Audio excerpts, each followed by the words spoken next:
Okay, let's talk about the Boston fern. You know the one. It's absolutely gorgeous, lush, green, with those incredible arching fronds. But yeah, it also has a reputation for being, well, a little bit dramatic.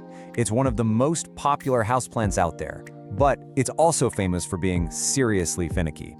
And that brings us to the question I think we've all asked ourselves, probably while sweeping up a pile of tiny, crispy leaves. Are these plants just doomed to die the second we bring them inside? It's a super common frustration, but I promise you, it is not a lost cause. Not even close. Actually, it's the total opposite. Your Boston fern is not doomed. Its survival, its ability to really thrive, it all comes down to understanding 3 key secrets to what makes it happy. If you can get these right, you are well on your way to having that amazing tropical vibe right in your own home.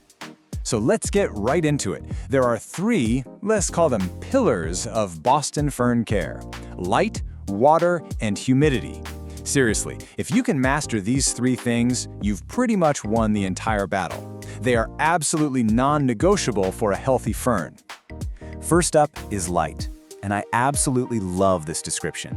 Your fern wants to see the sun, but not feel its direct heat. Just picture where it comes from, right? A humid forest floor. It's getting all this dappled light coming through the canopy, but never ever harsh direct sunlight that would just scorch its delicate fronds. So how do you actually do that in your house? It's pretty simple. Just place it a few feet back from an east, west, or even a north-facing window. Now, if all you've got is a super sunny south-facing window, no problem. Just hang a sheer curtain to diffuse that intense light. Oh, and don't forget to give it a little spin once a week so it grows evenly and doesn't get all lopsided. The great thing is, your fern will totally tell you if the light is wrong. I mean, it's not subtle. If you're seeing really slow growth and the fronds are kind of turning yellow, it's basically begging for more light. On the flip side, if you see burnt, crispy edges, it's getting torched. You need to pull it back from that window right away. Okay, number 2 of the big 3, water. The absolute best analogy for this is a wrung-out sponge. You want the soil to feel consistently moist, but never ever soggy and waterlogged. And you absolutely cannot let it dry out completely. That is a one-way ticket to a very stressed out, very unhappy fern. Now, how you water is just as important as when. Just stick your finger into the top inch or 2 of soil. If it feels dry, it's time to water. And try to use lukewarm water, nothing too cold that will shock the roots. Water it really well until you see it running out of the drainage holes. And this part is so key. Let all that extra water drain away. A fern sitting in a puddle of water is just a recipe for root rot. And now for the third and honestly the most important secret to Boston fern success. It's humidity. You have to remember, these are ancient tropical plants. They crave a humid environment, like 60% or higher. If you live in a place with dry air, especially in the winter, this is the #1 thing you absolutely have to fix. This is the game changer. The good news is you've got options. Misting it every day gives it a quick little boost. You can also try a pebble tray that creates a nice little moisture cloud right around the plant. Grouping it with your other plants helps too. They all raise the humidity for each other. Or, the easiest and most effective method is to just run a humidifier nearby. And here it is, the #1 complaint about Boston ferns. Those dreaded brown crispy tips. If you're seeing this, it's almost certainly not a watering problem. It's an air problem. Your fern is literally thirsty for more moisture in the air around it. Okay, so once you've got the big 3 totally dialed in, the next thing to think about is the support system. We're talking about what your fern lives in, the soil, and what you're feeding it to help it thrive. Boston ferns really need a soil that can hold on to some moisture but also drains super well so you don't get root rot. A mix that has peat moss for holding moisture, some perlite to keep things airy, and a good quality potting soil for nutrients, well, that's the perfect combo. You just want something light and fluffy, not heavy and dense.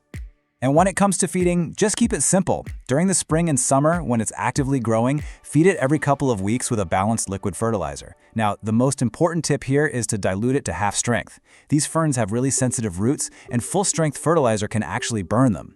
Then, in the fall and winter, just let it rest. No food necessary. All right, even when you're doing everything right, you might still run into a few issues. So let's quickly go over some common problems and a little maintenance to keep your fern looking awesome for years to come. This one can be tricky because sometimes over and underwatering can look kind of similar. Generally, yellowing leaves means too much water. Dry, crispy leaves, probably too little. But here's the confusing part. Wilting can be a sign of both. If the plant is wilting but the soil feels wet, that's a huge red flag for root rot. The roots are so damaged they just can't drink up any water. It's also a really good idea to check for pests every once in a while, especially deep down where the fronds meet the soil. Spider mites are a common one, and they love the dry air that ferns hate, so you might see their tiny little webs. Just keep an eye out for these other little guys too. And please, don't be afraid to prune. Trimming off any of those dead or yellowing fronds right down at the soil line does more than just keep the plant looking tidy. It actually encourages it to push out fresh, new growth. So think of it less like you're cutting the plant and more like you're encouraging it to get even bushier and healthier. All right, let's bring it all home. We're gonna do a final checklist of pro tips.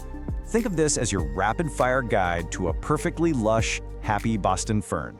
So here's your cheat sheet. If you remember nothing else, remember this. Humidity is king. It is the biggest factor.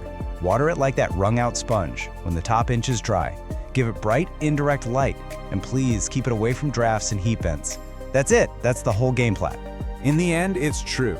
Boston ferns are not a set it and forget it kind of plant. You know, like this quote says, they do require a bit more attention.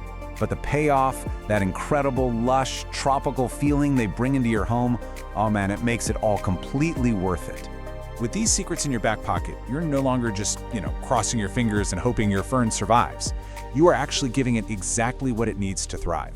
So, the real question is, are you ready to finally master this classic plant and create your very own indoor jungle?